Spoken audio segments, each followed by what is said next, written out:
Sejam muito bem-vindos ao canal Os Sussurros de Azkaban. Aqui você encontra toda a bibliografia em audiobook de Harry Potter.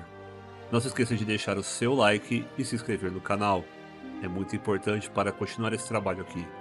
E fiquem agora com Harry Potter e a Pedra Filosofal, narrado por Ícaro Silva. Capítulo 12. A poção polissuco. Do alto da escada, eles desceram. A professora McGonagall bateu a uma porta que se abriu silenciosamente e eles entraram. A professora disse a Harry que esperasse e o deixou ali, sozinho. Harry olhou em volta. Uma coisa era certa. De todas as salas de professores que visitara até aquele dia, a de Dumbledore era de longe a mais interessante. Se não estivesse apavorado com a iminência de ser expulso da escola, ele teria ficado muito feliz com a oportunidade de examiná-la. Era uma sala bonita e circular, cheia de ruídos engraçados. Havia vários instrumentos de prata curiosos, sobre mesas de pernas finas, que giravam e soltavam pequenas baforadas de fumaça. As paredes estavam cobertas de retratos de antigos diretores e diretoras, todos eles cochilavam tranquilamente em suas molduras. Havia também uma enorme escrivaninha de pés de garra, e pousado sobre uma prateleira atrás dela, um chapéu de bruxo surrado e roto, o chapéu seletor. Harry hesitou. Lançou um olhar desconfiado às bruxas e aos bruxos que dormiam nas paredes. Certamente não faria mal se ele apanhasse o chapéu e o experimentasse outra vez? Só para ver. Só para se certificar de que ele o pusera na casa certa. Sem fazer barulho, deu a volta à escrivaninha, tirou o chapéu da prateleira e colocou-o devagarinho na cabeça. Era largo demais e lhe cobriu os olhos, exatamente como acontecera da primeira vez em que o experimentara. Harry ficou olhando a escuridão dentro do chapéu à espera. Então uma vozinha disse em seu ouvido: Caraminholas na cabeça, Harry Potter. Ah, é, murmurou Harry. Ah, desculpe incomodá-lo, eu queria perguntar. Você anda se perguntando se eu coloquei na casa certa? Disse o chapéu sabiamente. Sei. Você foi particularmente difícil de classificar, mas mantenho o que disse antes. O coração de Harry deu um salto. Você teria se dado bem na Sonserina. O estômago de Harry afundou. Agarrou a ponta do chapéu e o tirou. Ele pendeu inerte em sua mão, encardido e desbotado. Harry o devolveu à prateleira, sentindo-se mal. Você está enganado, disse em voz alta para o chapéu imóvel e silencioso que não se mexeu. Harry recuou, observando-o.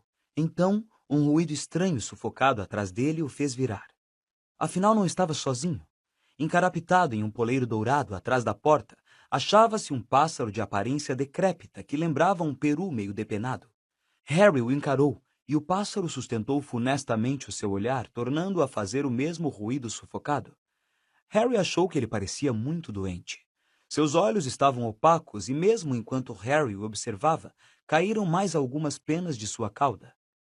Harry estava pensando que só o que lhe faltava era o pássaro de estimação de Dumbledore morrer enquanto estavam sozinhos ali na sala, quando o pássaro pegou fogo. Harry gritou chocado e se afastou da mesa. Olhou ansioso em volta para ver se encontrava um copo de água em algum lugar, mas não viu nenhum. O pássaro entre mentes transformara-se numa bola de fogo. O pássaro deu um grito alto e no segundo seguinte não restava nada dele, exceto um monte de cinzas fumegantes no chão. A porta da sala se abriu. Dumbledore entrou com um ar muito grave. Professor, ofegou Harry, seu pássaro, eu não pude fazer nada, ele simplesmente pegou fogo. Para surpresa de Harry, Dumbledore sorriu. Já não era sem tempo. Ela tem andado com uma aparência medonha há dias, e venho dizendo a ela para se apressar. E deu uma risadinha ao ver a cara de espanto de Harry. Fawkes é uma fênix, Harry. As fênix pegam fogo quando chega a hora de morrer e tornar a renascer das cinzas. Olhe ela. Harry olhou em tempo de ver um pássaro minúsculo, amarrotado, recém-nascido, botar a cabeça para fora das cinzas. Era tão feio quanto o anterior. É uma pena que você a tenha visto no dia em que queimou, disse Dumbledore, sentando-se à escrivaninha. Na realidade, ela é muito bonita quase o tempo todo. Tem uma plumagem vermelha e dourada. Criaturas fascinantes, as fênix. São capazes de sustentar cargas pesadíssimas. Suas lágrimas têm poderes curativos e são animais de estimação muitíssimo fiéis. No choque de ver Fawkes pegando fogo, Harry se esquecera por que estava ali, mas tudo voltou à lembrança quando Dumbledore se acomodou no cadeirão à mesa e o encarou com aqueles seus olhos azul claros e penetrantes. Mas antes que Dumbledore pudesse dizer outra palavra, a porta da sala se escancarou com um estrondo e Hagrid entrou, um olhar selvagem nos olhos, o gorro encarapitado no alto da cabeça desgrenhada e o galo morto ainda balançando em uma das mãos. Não foi Harry, professor Dumbledore, Disse Hagrid pressuroso. Eu estava falando com ele segundos antes de aquele garoto ser encontrado. Ele nunca teria tido tempo, meu senhor. Dumbledore tentou dizer alguma coisa, mas Hagrid continuou falando, sacudindo o galo agitado, fazendo voar penas para todo o lado. Não pode ter sido ele. Eu juro até na frente do ministro da magia se precisar. Hagrid, O senhor pegou o garoto errado, meu senhor. Eu sei que Harry jamais... Hagrid! Disse Dumbledore em voz alta. Eu não acho que Harry tenha atacado essas pessoas. Acalmou-se Hagrid, o galo pendurado imóvel a um lado. Certo. Então, vou esperar lá fora, diretor. E saiu num repelão, parecendo constrangido. O senhor não acha que fui eu, professor? Repetiu Harry, esperançoso, enquanto Dumbledore espanava as penas de galo de cima de sua escrivaninha. Não, Harry, não acho. Seu rosto novamente grave. Mas ainda assim quero falar com você. Harry esperou nervoso enquanto Dumbledore o estudava, as pontas dos seus longos dedos juntas. Preciso lhe perguntar, Harry, se tem alguma coisa que você gostaria de me perguntar. Disse gentilmente. Qualquer coisa. Harry não soube o que dizer. Pensou em Draco gritando, "Vocês vão ser os próximos, sangues ruins!" E na poção polissuco que estava cozinhando no banheiro da murta que geme. Depois pensou na voz sem corpo que ouvira 2 vezes e se lembrou do que Rony comentara. Ouvir vozes que ninguém mais ouve não é bom sinal, mesmo no mundo da magia. Pensou ainda no que todos andavam dizendo dele, e seu pavor crescente era que estivesse, de alguma forma, ligado a Salazar Slytherin. Não, disse Harry. Não tem nada não, professor. O ataque duplo a Justino e a Nick quase sem cabeça transformou o que até ali fora nervosismo em verdadeiro pânico. Curiosamente, era o destino do fantasma que mais parecia preocupar as pessoas. O que poderia fazer aquilo a um fantasma? Elas perguntavam umas às outras. Que poder terrível poderia fazer mal a alguém que já estava morto? Houve quase uma corrida para reservar lugares no expresso de Hogwarts, que iria levar os alunos para casa no Natal. Nesse ritmo, seremos os únicos a ficar para trás, disse Rony a Harry e Hermione. Nós, Draco, Crabbe e Goyle. Que beleza de férias vamos ter. Crabbe e Goyle, que sempre acompanhavam o que Draco fazia, tinham se inscrito para permanecer na escola durante as férias também. Mas Harry ficou contente que a maioria das pessoas estivesse partindo. Estava cansado de ser evitado nos corredores, como se achassem que lhe fossem crescer presas e pudesse cuspir veneno a qualquer momento. Cansado de ser comentado, de ser apontado, de levar vaias ao passar. Fred e George, porém, achavam muita graça em tudo. Saíam do caminho para andar à frente de Harry nos corredores, gritando: "Abram caminho para o herdeiro de Slytherin! Um bruxo realmente maligno vai passar!" Percy desaprovava inteiramente esse comportamento. "Não é motivo para graças", disse friamente. Sai do caminho, Percy. Harry está com pressa." Ele está indo para a Câmara Secreta tomar uma xícara de chá com seu criado de caninos afiados, disse George, dando uma risadinha debochada. Gina também não achou graça nenhuma. Não façam isso, choramingava todas as vezes que Fred perguntava a Harry em voz alta quem ele pretendia atacar a seguir, ou quando George, ao encontrar Harry, fingia afugentá-lo com um grande dente de alho. Harry não se importava. Sentia-se melhor que ao menos Fred e George achassem a ideia de ele ser herdeiro de Slytherin muito ridícula. Mas as brincadeiras dos gêmeos pareciam estar irritando Draco, que amarrava cada vez mais a cara sempre que os via aprontando. É porque está morrendo de vontade de dizer que o herdeiro é ele.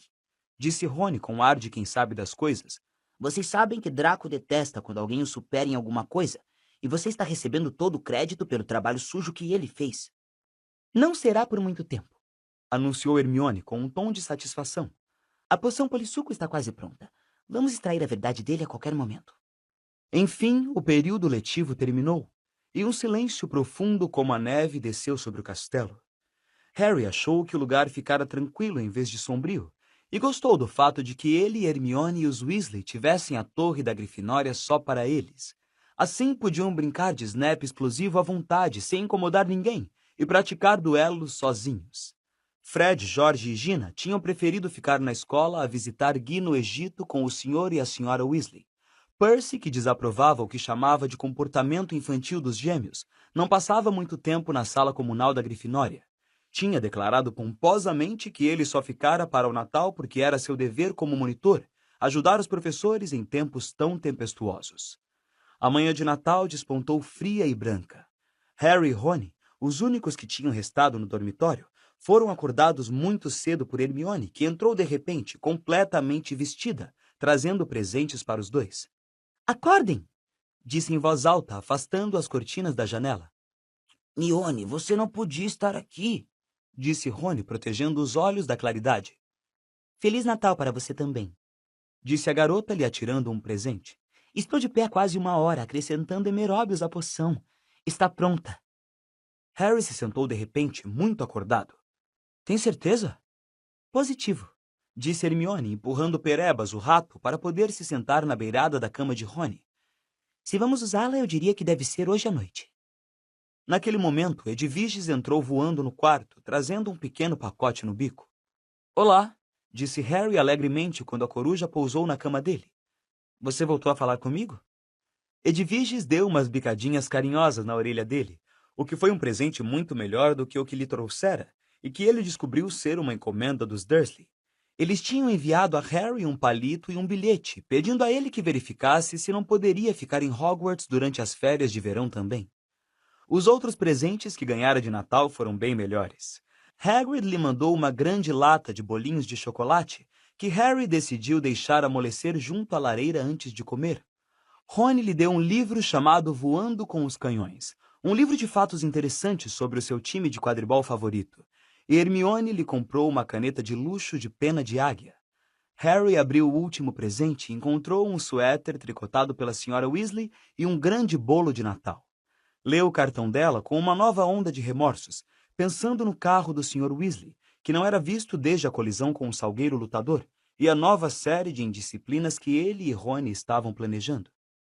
Ninguém, nem mesmo alguém morto de medo de tomar a poção polissuco dali a pouco, poderia deixar de se alegrar com o almoço de Natal em Hogwarts.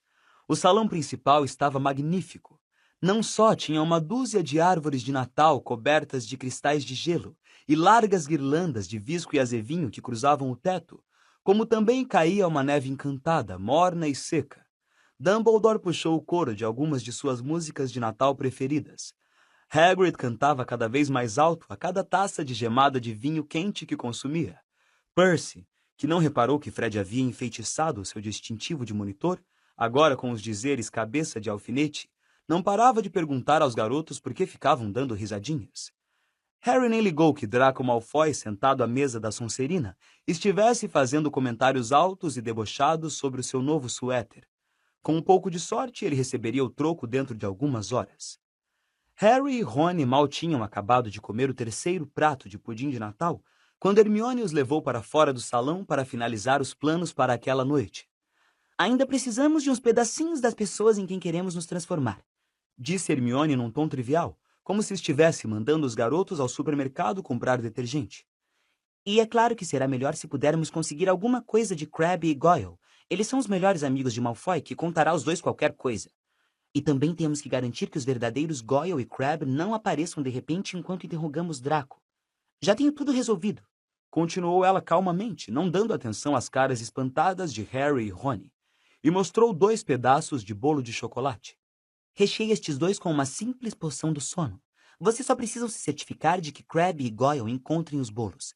Sabem como são esganados, com certeza vão querer comê-los. Depois que caírem no sono, arranquem uns fios de cabelo deles e escondam os dois num armário de vassouras. Harry e Rony se entreolharam, incrédulos. Hermione, acho que isso não... Poderia dar tudo errado. Mas Hermione tinha um brilho de aço nos olhos, muito semelhante ao que a professora McGonagall às vezes exibia. A poção será inútil sem os fios de cabelo de Crabbe e Goyle, disse a garota com severidade. Vocês querem investigar Malfoy, não é? Ah, está bem, disse Harry. Mas e você? Vai arrancar o cabelo de quem? Já tenho o meu, disse Hermione animada, tirando um frasquinho do bolso e mostrando aos dois um único fio de cabelo dentro. Lembram que a Emilia Bulstrode lutou comigo no Clube dos Duelos? Ela deixou o fio de cabelo nas minhas vestes quando estava tentando me estrangular. E como foi passar o Natal em casa, então só preciso dizer ao pessoal da Sonserina que resolvi voltar.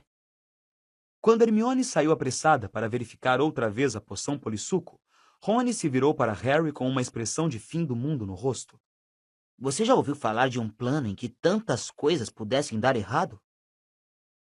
Mas, para completa surpresa de Harry e Rony, a primeira etapa da operação transcorreu suavemente, conforme Hermione previra. Eles ficaram rondando o saguão deserto depois do chá de Natal, esperando Crabbe e Goyle, que tinham sido deixados sozinhos à mesa da Sonserina, devorando o quarto prato de pão de ló com calda de vinho. Harry equilibrara os bolos de chocolate na ponta do corrimão. Quando viram Crabbe e Goyle saindo do salão principal, ele e Rony se esconderam depressa atrás de uma armadura próxima à porta de entrada. Como pode ser tão tapado? Rony cochichou em êxtase quando Crabbe apontou alegremente os bolos para Goyle e os pegou. Sorrindo idiotamente, enfiaram os bolos inteiros nas bocas enormes. Por um momento, os dois mastigaram vorazes, com expressões de triunfo no rosto. Depois, sem a menor mudança de expressão, desmontaram de costas no chão. De longe, a parte mais difícil foi escondê-los no armário do outro lado do saguão. Quando estavam guardados em segurança entre baldes e esfregões, Harry arrancou uns fios do cabelo curto e duro que cobria a testa de Goyle, e Rony arrancou vários fios do cabelo de Crabbe. Roubaram também os sapatos, porque os seus eram, em comparação, demasiado pequenos. Depois, ainda aturdidos com o que tinham acabado de fazer, correram escada acima para o banheiro da murta que geme. Mal conseguiam enxergar devido à fumaça que saía do box em que Hermione mexia o caldeirão. Puxando as vestes para proteger o rosto, Harry e Rony bateram de leve na porta. Hermione? Ouviram um barulho de chave e Hermione apareceu, o rosto brilhando, cheia de ansiedade. Atrás dela ouvia-se o glube-glube da poção viscosa que borbulhava. Havia 3 cálices preparados sobre a tampa do vaso sanitário. Vocês conseguiram? Perguntou Hermione sem fôlego. Harry mostrou os fios de cabelo de Goyle. Ótimo! E eu tirei escondido estas vestes da lavanderia, disse Hermione, mostrando um pequeno saco.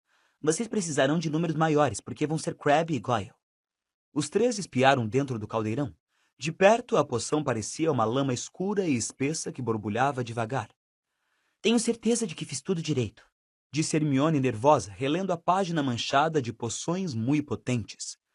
Parece que o livro diz que depois que bebermos a poção, teremos exatamente 1 hora antes de voltarmos a ser nós mesmos. E agora? Sussurrou Rony. Separamos a poção nos 3 cálices e acrescentamos os cabelos. Hermione serviu grandes conchas da poção em cada cálice. Depois, com a mão trêmula, sacudiu o fio de cabelo de Emilia Bulstrode do frasco para dentro do primeiro cálice. A poção assobiou alto como uma chaleira fervendo e espumou feito louca. 1 segundo depois, mudou de cor para um amarelo doentio. Grrr, essência de Emilia Bulstrode, disse Rony, olhando-a com nojo. Aposto que tem um gosto horrível. Põe os fios na sua, então, disse Hermione. Harry deixou cair os fios de cabelo de Goyle no cálice do meio, e Rony pôs os de Crabbe no último. Os 2 cálices assobiaram e espumaram. O de Goyle mudou para um caque cor de piolho, e o de Crabbe para um castanho encardido e escuro. Calma aí, disse Harry quando Rony e Hermione estenderam a mão para os cálices. É melhor não bebermos tudo aqui. Quando nos transformarmos em Crabbe e Goyle, não vamos caber no boxe. E Emilia Bulstrode não é nenhuma fadinha. Bem pensado, disse Rony, destrancando a porta. Ficaremos em boxes separados. Tomando cuidado para não derramar nenhuma gota da poção polissuco, Harry entrou no box do meio. Pronto? Perguntou. Pronto, responderam as vozes de Rony e Hermione. 1, 2... 3. Apertando o nariz, Harry bebeu a poção em 2 grandes goles. Tinha gosto de repolho passado do ponto de cozimento. E imediatamente seu estômago começou a revirar, como se ele tivesse acabado de engolir 2 cobras. Dobrado ao meio, ele se perguntou se ia enjoar. Depois, uma sensação de queimação se espalhou rapidamente da barriga até a pontinha dos dedos dos pés e das mãos. Em seguida, ele caiu de 4, sem ar, e teve a sensação de que estava derretendo quando a pele de todo o seu corpo borbulhou como cera quente. E antes que seus olhos e mãos começassem a crescer, os dedos engrossaram, as unhas alargaram, os nós dos dedos se estufaram como parafusos de cabeça de lentilha. Os ombros se esticaram dolorosamente e um formigamento na testa lhe informou que seus cabelos estavam crescendo em direção às sobrancelhas. As vestes se rasgaram quando o peito se alargou como uma barrica rompendo os aros. Os pés se tornaram um suplício dentro dos sapatos 4 números menor. Tão de repente quanto começara, tudo cessou. Harry estava deitado de borco no piso frio como pedra, ouvindo Murta gargarejar mal-humorada no box da ponta. Com dificuldade, sacudiu fora os sapatos e ficou em pé. Então era assim que a pessoa se sentia na pele de Goyle. Com a mão enorme tremendo, ele despiu as vestes antigas que estavam agora no meio das canelas, vestiu as novas e amarrou os sapatos abotinados de Goyle. Ergueu a mão para afastar os cabelos dos olhos e só encontrou fios duros e curtos que vinham até o meio da testa. Então percebeu que os óculos estavam anuviando sua visão, porque Goyle obviamente não precisava deles. Tirou-os e perguntou: Vocês dois estão bem?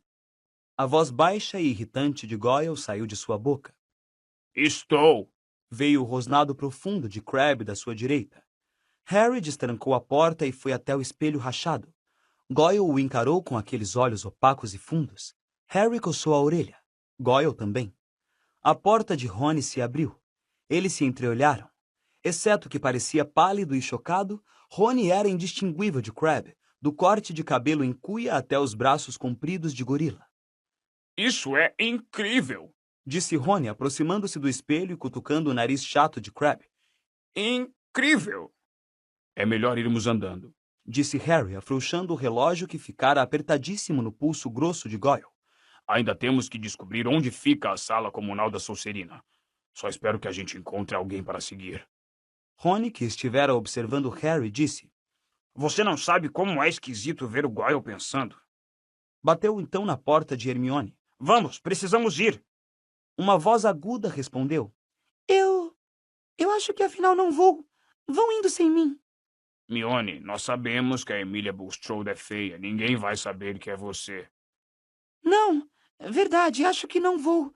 Vocês andem depressa, estão perdendo tempo. Harry olhou para Rony intrigado. Assim, você está mais parecido com o Goyle. É assim que ele fica toda vez que o professor faz uma pergunta.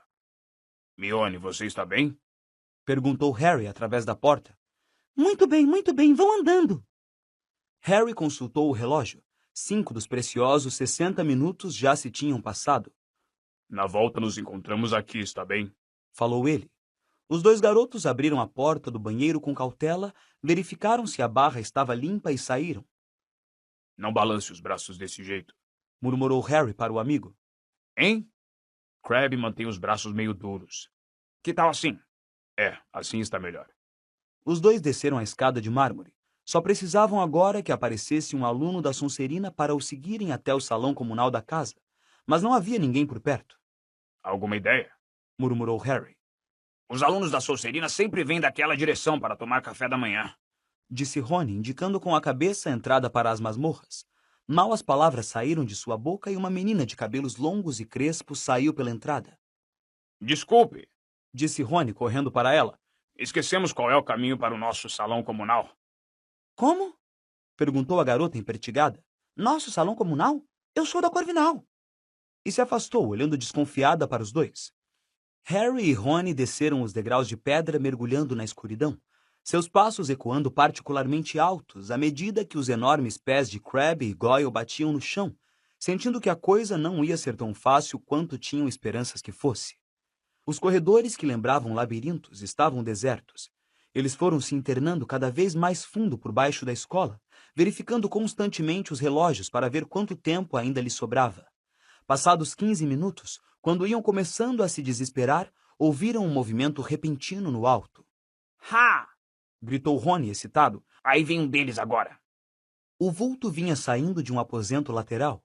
Ao se aproximarem, porém, sentiram um aperto no coração. Não era um aluno da Sonserina, era Percy.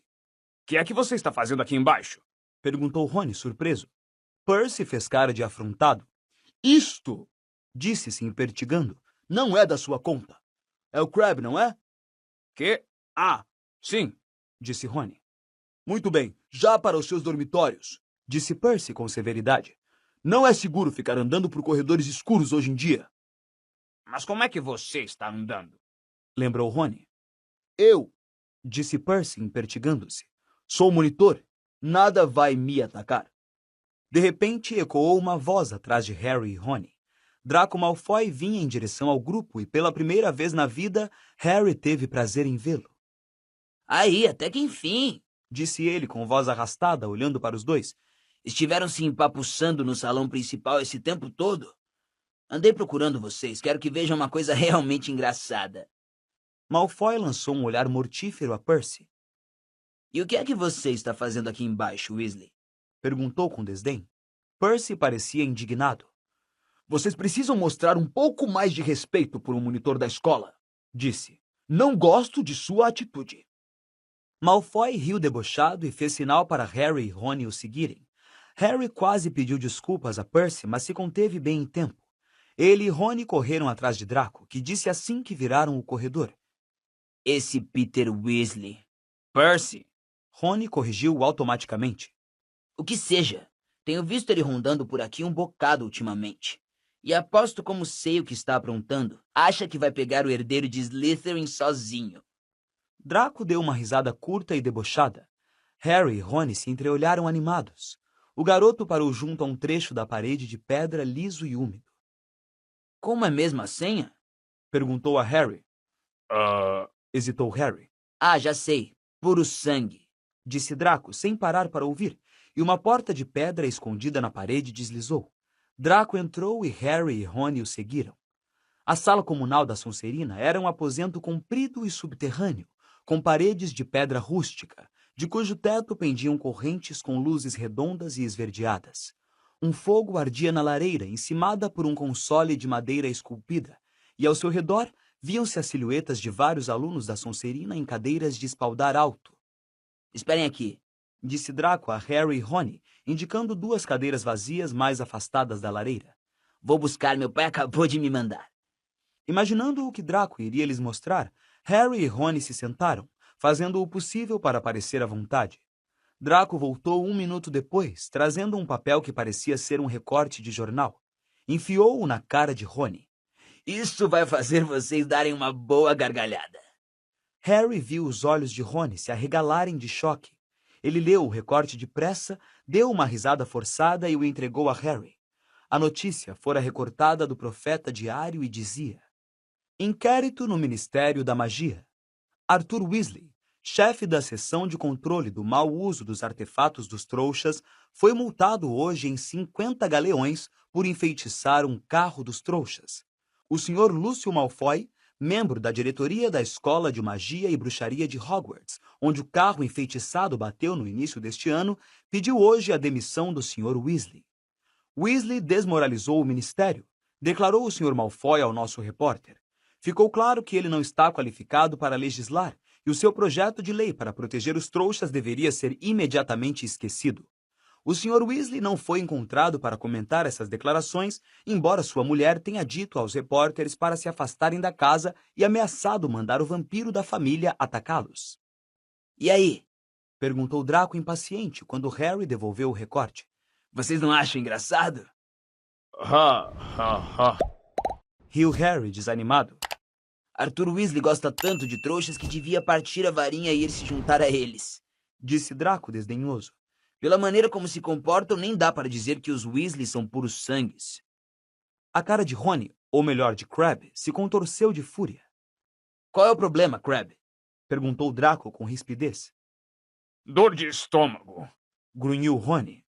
Então vá para a ala hospitalar e dê um chute naqueles sangues ruins por mim. Disse Draco, sufocando o riso.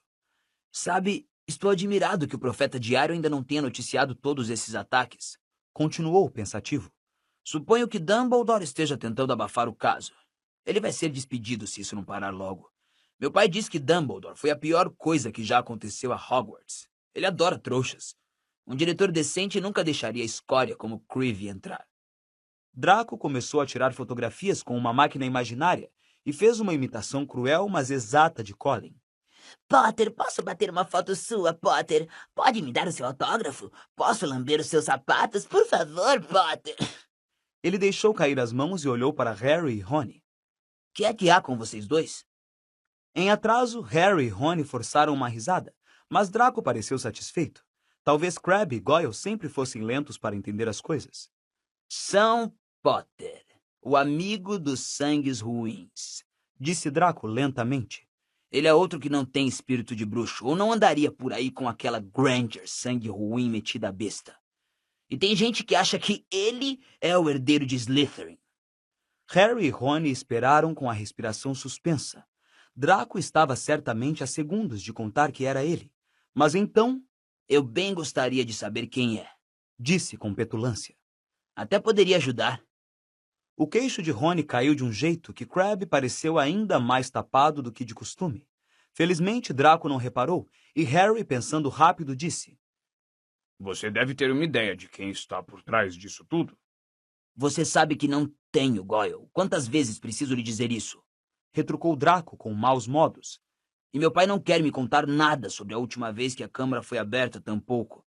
É claro, foi há 50 anos, antes do tempo dele. Mas ele sabe tudo o que aconteceu e diz que o caso foi abafado e que vai levantar suspeitas se eu souber de muita coisa. Mas uma coisa eu sei. A última vez que a Câmara Secreta foi aberta, um sangue ruim morreu. Então aposto que é uma questão de tempo até um deles ser morto. Espero que seja a Granger. Disse com prazer. Rony crispava os punhos enormes de Crabbe. Harry, sentindo que o amigo poderia se denunciar se avançasse em Draco, lançou a Rony um olhar de alerta e disse: Você sabe se a pessoa que abriu a câmara da última vez foi apanhada? Ah, é claro. Seja lá o que for, foi expulso. Disse Draco. Com certeza ainda está em Azkaban. Azkaban? Perguntou Harry, intrigado. Azkaban na prisão de bruxos, Goyle. Disse Draco, olhando para ele incrédulo. Sinceramente, se você fosse mais devagar, andaria para trás. Mexeu-se inquieto na cadeira e continuou. Meu pai diz para eu ficar na minha e deixar o herdeiro de Slytherin fazer o trabalho. Diz que a escola precisa se livrar de toda a sujeira dos sangues ruins, mas para eu não me meter. É claro que ele está com as mãos cheias nesse momento. Sabem que o Ministério da Magia revistou a nossa propriedade na semana passada? Harry tentou botar na cara de Goyle uma expressão de preocupação. É, disse Draco. Felizmente não encontraram muita coisa. Papai tem um material para artes das trevas muito valioso. Mas, felizmente, temos a nossa câmara secreta embaixo da sala de visitas. Oh! Exclamou Rony. Draco olhou. O mesmo fez Harry. Rony corou. Até seus cabelos começavam a ficar vermelhos. O nariz também estava crescendo. O tempo dele se esgotara e Rony começara a voltar ao normal, e pelo olhar de horror que de repente lançou a Harry, devia estar acontecendo o mesmo com o amigo. Os dois se levantaram depressa. O remédio para o meu estômago, rosnou Rony, e sem mais demora atravessou correndo toda a extensão do salão da Sonserina, atirou-se à parede de pedra e saiu pelo corredor, na esperança de que Draco não tivesse notado nada. Harry sentiu os pés derraparem nos enormes sapatos de Goyle e teve que levantar as vestes à medida que iam encolhendo. Os dois se precipitaram pelas escadas que levavam ao saguão de entrada, onde se ouviam as batidas abafadas que vinham do armário em que haviam trancado Crabbe e Goyle. Deixando os sapatos ao lado da porta, eles subiram de meias e a toda velocidade a escada de mármore em direção ao banheiro da Murta que geme. Bom, não foi uma perda total de tempo, ofegou Rony, fechando a porta do banheiro ao passarem. Sei que não descobrimos quem é o agressor, mas vou escrever a papai amanhã e dizer para ele revistar embaixo da sala de visitas dos Malfoy. Harry contemplou seu rosto no espelho rachado. Voltara ao normal.